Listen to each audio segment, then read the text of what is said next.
tratamento compassionado, o uso compassionado. É uma doença rara, não tem o que fazer do ponto de vista de cura, de recuperação, de incapacidade, então pode ser que eu consiga. Só que ela está fora, ela está nos Estados Unidos, ela está na Inglaterra, está na França.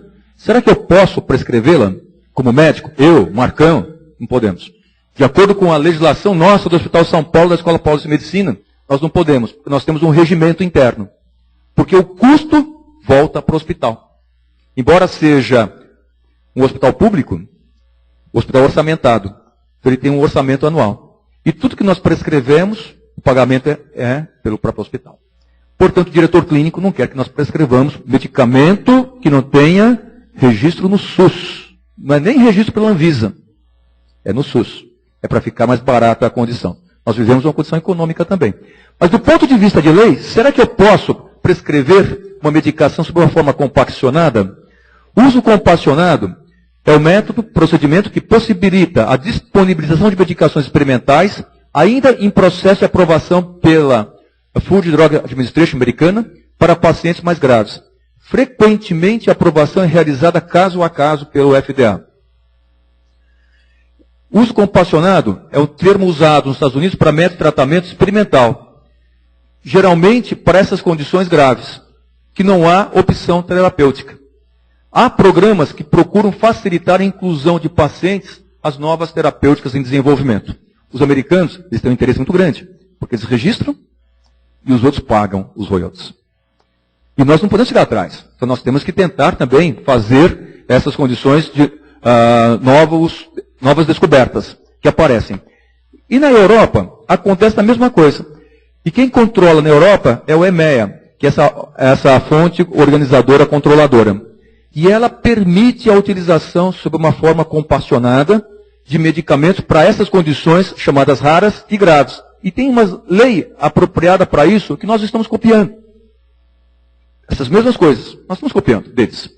Tem o artigo, tem regulamento, tem resolução, tem os seus objetivos. E os objetivos é que nós tenhamos acesso mais rápido. Eu não posso ficar esperando terminar fase 3, fase 4, aí depois registro, e esperar que o laboratório tenha um interesse específico.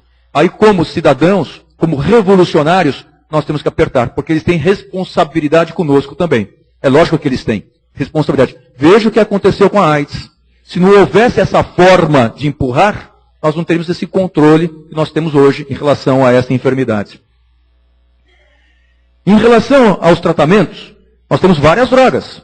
Dentre as drogas, Dexpramipexol, que é uma delas. Nós vamos utilizar esta como exemplo. E a razão é que ela está um pouco mais adiantada. O que é o Dexpramipexol? Dexpramipexol, ele começou a ser testado para tratar doença de Parkinson. Porque na doença de Parkinson tem um remédio chamado Pramipexol, que é quase igualzinho a essa formulação que está presente aqui. O Pramipexol ajuda a dopamina a atuar no neurônio, facilitando a função do neurônio. Só que alguns indivíduos têm efeitos adversos, náusea, vômito. Aí o indivíduo da farmácia, eu vou mexer um pouquinho na fórmula, e vou ver o que acontece. Será que se eu mexer na fórmula, e se eu fizer um espelho dela, ou seja, ao contrário dela, eu tiro esse efeito de ânsia de vômito e vômito? E assim foi feita essa forma. O Pramipexol é esta, que é L-Pramipexol, e o Dex, que é o destrógeno direito, que é essa fórmula que está presente aqui, poderia ser que nós não tivéssemos esses fenômenos secundários de náusea e vômito. Não mudou nada. E o interessante, não funcionava para a doença de Parkinson, só que em modelo animal verificou-se que era protetora em relação à esclerose lateral amiotrófica. Um efeito que não era esperado, que aparece. E esse efeito não esperado foi testado. Portanto, essa fórmula, ela foi testada. Ela foi testada em que condições? Em tubo de ensaio. Em tubo de ensaio verificou-se que ela ajudava a mitocôndria. A mitocôndria que dá energia para a célula, essa medicação fazia com que a mitocôndria ela produzisse energia com menos radicais livres, com menos lixo na sua produção. Não tem jeito. Produz energia, você tem lixo. Só que a medicação colocada, esse sal colocado, fazia com que a mitocôndria tivesse uma otimização de função. E se ela tem uma otimização de função, nós temos, portanto, mais energia com menos lixo. Isso é muito importante. Em tubos de ensaio, portanto, eles verificaram que havia uma atuação, uma ação do dexpramipexol na mitocôndria sob uma forma muito interessante. Ou seja, com mais energia para menos radicais livres que aparecem.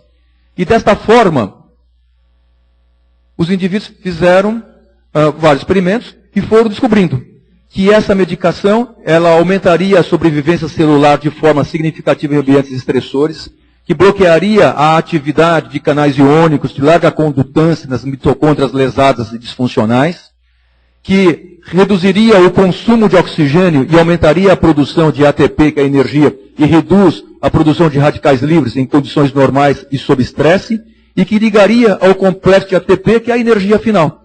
Nossa, coisa muito interessante. Isso tudo in vitro. E assim começou-se a fazer ensaios clínicos. E os ensaios clínicos em camundongo. Que camundongo? O camundongo que foi desenvolvido da forma familiar da esclerose lateral amiotrófica. Da forma familiar, descobriu-se o gene, do gene fez-se o mesmo defeito no camundongo, que é a forma familiar, e um camundongo que vive 2 anos, esse camundongo com esse defeito da forma familiar, vive 150 dias. Olha só, quanto que se reduz a vida dele. Com uma mutação só, presente. E esse camundongo, que esse modelo animal, nós fazemos os testes. E o camundongo que vive ao redor desse período, fazendo-se o tratamento desse camundongo com essa medicação, ampliou-se muito a sobrevida deles. E desta forma, se funciona em camundongo, pode ser que funcione em humanos também. E assim foi feito o teste. Voluntário sadio, não morreu, não teve problema, e passou para a fase 2 de paciente. E para a fase 2 de paciente, foram avaliados inicialmente 102 pacientes. E desses pacientes, uns foram tratados com uma dosagem de 50 miligramas por dia, que é 25 miligramas a cada 12 horas, e pacientes que foram tratados com 150 miligramas ao dia. 150 miligramas 2 vezes ao dia, 300 miligramas por dia. Por 24 semanas. E olha só que interessante. Entraram 102 e no final havia 97 pacientes avaliados. Isso é muito bom. O que significa isto? Que provavelmente efeito adverso não tem. Porque se houver efeito adverso, as pessoas elas não tomam mais, elas param de tomar. Elas param de tomar. Mas outro detalhe ainda, elas continuaram vivas. Ou seja, o remédio não levou à morte precoce para os indivíduos. E não ocorreu um processo de morte mais rápida que teve com um antibiótico chamado minociclina. Que in vitro foi muito bom, que em camundongo foi muito bom, só que em humanos acelerava a doença. Em vez de proteger, acelerava a doença. Muito cuidado com aquela condição, se bem não fizer, mal não fará. Faz mal sim, tem muitas coisas que fazem mal. E assim passou-se, portanto, para uma fase mais adiantada. Porque verificou-se na fase 2 que a medicação era disponível por via oral, ela era hidrossolúvel, ou seja, com água, ela tinha excreção pelo rim, ela ligava-se às proteínas de uma forma não muito intensa, de uma forma moderada, que isso é importante, é muito bom, que era segura, bem tolerada, e tanto o FDA como a EMEA designaram essa substância como uma droga órfã. E assim, designando-a como droga órfã, diminui o imposto para a pesquisa para aquela doença com aquela medicação. E o laboratório tem interesse, portanto. E mais ainda, eles dão um tempo, chamado um tempo a mais para registro da droga, porque eles ficam com aquele registro com eles, que é a patente. É interessante para o laboratório. E o laboratório ficou interessado em continuar o estudo em relação a esta condição. E assim foi feito o ensaio 3, fase 3. Agora, quando é que terminou o ensaio 2, a fase 2? 2008. Nós estamos em 2012, são 4 anos. Espera-se-ia 6 anos para se fazer. Entretanto, houve uma resposta muito rápida dos centros que acompanham pacientes com esclerose lateral amiotrófica. Porque os profissionais que trabalham nessa área, eles estimularam os pacientes a entrarem no ensaio clínico. E nesse ensaio clínico 3, esse ensaio clínico 3, ele já veio bem desenhado, colocando-se pessoas entre 18 e 80 anos, tanto a forma esporádica como a forma familiar. É o primeiro ensaio clínico com a forma familiar colocada também. E mais ainda, com sintomas dentro de 24 meses do início do ensaio clínico, com uma capacidade ventilatória com uma medida chamada CVF maior que 65%, ou seja, pessoas que não tivessem grande comprometimento respiratório, e pessoas que pudessem tomar a medicação por via oral. Também. Essas pessoas que foram colocadas no ensaio clínico. E esse ensaio foi multinacional, randomizado, duplo cego, controlado, grupo paralelo, e rapidamente eles conseguiram 942 pessoas. Muito difícil. É o maior ensaio clínico conseguido até hoje. Para o Riluzol, foram quase 500 pacientes na fase inicial. Então eles conseguiram um número bastante grande de pacientes, e para um período de acompanhamento, tomando já 300 miligramas ao dia, 150 duas vezes por dia, por um período de acompanhamento até 18 meses para os indivíduos. Dentre os centros, são vários centros, o Brasil não se encontra aqui. Eles procuraram-nos na época, só que eu não quis entrar. E o motivo? Porque tem que ter controle muito rigoroso. Tem que ter exames feitos de uma forma bastante rigorosa. E tem mais um outro detalhe ainda. Uma vez que o paciente entre, ele não pode sair. Porque se ele sair, ele está prejudicando, não a ele, está prejudicando ao grupo. Porque uma perda de 20% acabou o estudo estatístico. E tem mais um outro detalhe. A pessoa pode ser que esteja no braço remédio, pode ser que ela esteja no braço placebo. E durante aquele período de acompanhamento, se aparecer uma outra proposta terapêutica, ela não pode testar. Célula-tronco, terapia genética, outro remédio, não pode testar. E a nossa população não é preparada para isso.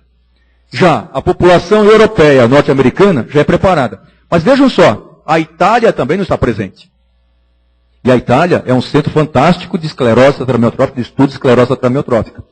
Foram feitas essas pesquisas em vários centros, em vários países, e dentre eles, nós temos agora já o resultado. E o resultado dessa condição, o que nós temos aqui, o resultado que nós temos aqui, dessa condição, é que nós não temos resultado ainda. Tá bem? E o laboratório não passa a informação. De jeito nenhum para a gente. Então nós não temos. O último paciente a ser introduzido vai terminar a avaliação dele em janeiro de 2013. Mas será que eu tenho que esperar até janeiro de 2013 para abrir tudo para fazer o estudo estatístico dessa condição? Que é um estímulo colocado. Algumas pessoas falam que o estudo terminou agora em agosto. Não terminou ainda. Há pessoas que foram envolvidas e cujo envolvimento terminará o acompanhamento só em janeiro de 2013. Nós teremos um congresso internacional em Chicago em dezembro de 2012. Talvez tenhamos alguma informação preliminar. Mas o próprio laboratório, ele não passa informação. Veja só, a medicação ela é feita em cápsulas. É uma cápsula grande e escura. Isso por quê? Para se evitar que a pessoa saiba se é remédio, se não é remédio. Se é remédio, se é placebo. Para isso. Um outro detalhe. Porque lá dentro tem substância que tem que ficar muito bem condicionada. Lembre-se da fórmula que era levógera, que era a esquerda, e essa do Dex, para mipexol, o D é de direito, ela é 100% ao contrário da outra. Ela não pode ser desnaturada. Ela tem que ser 100% ao contrário da outra. Por que eu estou falando isso? Porque a internet é pródiga. E há pacientes, eu tomo esse remédio. Ah, senhor, toma como? Nós estamos em pesquisa ainda? Eu tomo. E vem da onde? Vem dos Estados Unidos. E dá até o site. Dá até o laboratório. Só que vem sob uma forma líquida, in vitro. Com certeza não é o dexpramipexol 100% invertido do que aparece. Ainda não é remédio, mas está na internet e custa $2.000. Muito cuidado com essas informações. E o próprio laboratório, ele não impediu, porque esse laboratório ele comprou o sal de um outro, eles trabalham desse jeito, aí tem-se lei local, regional. Nos Estados Unidos tem muita a lei regional também, estadual, que aparece. E você não pode impedir muitas coisas que acontecem lá. E em relação à medicação, portanto, nós temos uma história de 2008 da fase 2, 2012 terminando a fase 3, provavelmente nós teremos esse resultado já estudado na metade de 2013, maio, por aí. Quando que provavelmente nós teremos resultado disso? No Congresso da Academia Americana de Neurologia, que acontece em abril. Então acreditamos que haverá resultado. Se for um resultado positivo, que parece que é, porque vejo que a fase 2 foi muito positiva, E a fase 3, do ponto de vista de sensação das pessoas, parece que é positiva também. Se for positiva, nós teremos que fazer uma briga intensa, 21 de junho de 2013, que é o tratamento compassionado. Que já começamos a trabalhar antes de acontecer isso. Mas não é só por causa do Dexpramipexol. São outras coisas também. E outras medicações que estão sendo testadas também, embora essa seja a mais ventilada no momento. Tem arimoclomol, tem outras medicações que estão sendo testadas também. Enquanto isso, nós temos que fazer a nossa parte, as nossas pesquisas também. Dentre elas, com célula-tronco. Em relação à esclerose lateral amiotrófica, a história dessa senhora, da Leide Consuelo, a Leide, ela está em casa agora, com certeza ela está acompanhando a nossa reunião pela internet. Então, um agradecimento especial, Leide, a você, todas as pessoas que estão ao seu lado, e outros indivíduos que estão acompanhando também. E a Leide, ela tem esclerose lateral amiotrófica há 7 anos. E há 4 anos, cama. E cama, assim, tetraplégica, sem falar, sem deglutir, sem respirar, traqueostomia, gastrostomia, comunicação muito difícil, só um pouquinho com o olho esquerdo, e através dessa comunicação dela com o olho esquerdo, agora em agosto, ela foi ao show da Maria Rita. Ela esteve lá. E eu dei atestado médico para ir lá. E a casa de show perguntou, e se ela morrer? Deu atestado de óbito. Eu vou fazer, é minha obrigação, né? Vou fazer o quê? E ela foi. De cama hospitalar. Com tudo. Então, um agradecimento especial ao seu Silvio Profeta, que se encontra aqui hoje, na reunião, porque é um dos indivíduos que estimulam esse tipo de pesquisa, que estimulam o envolvimento de um grupo grande, e especialmente o estímulo para que os pesquisadores se engajem na esclerose lateral amiotrófica, uma doença rara. E a Leide, ela fala, a doença pode ser rara, mas a luta, ela tem que ser comum. E ela tem uma luta bastante comum. Ela faz um esforço humano para viver em sociedade. E ela acompanha tudo. E dentro desse esforço humano, eu gosto de música. Por que não? É Ney Matogrosso, é Maria Rita, é Chico Buarque. Ela vai a essas casas de show à noite, com tudo. Ela está presente lá. E ela faz poesias. Dentre as poesias dela, eu adoro esta. Eu comentei com vocês, uma das palavras que eu mais gosto é o bom dia. E vem de encontro essa poesia. E ela fala o seguinte, meio-dia tem noite, meia-noite tem dia, metade da noite não é do dia. Em noite de sol tem lua no dia, ninguém diria que a vida é vazia e viva a poesia. E ela vive todos os dias como uma poesia. Todos os dias.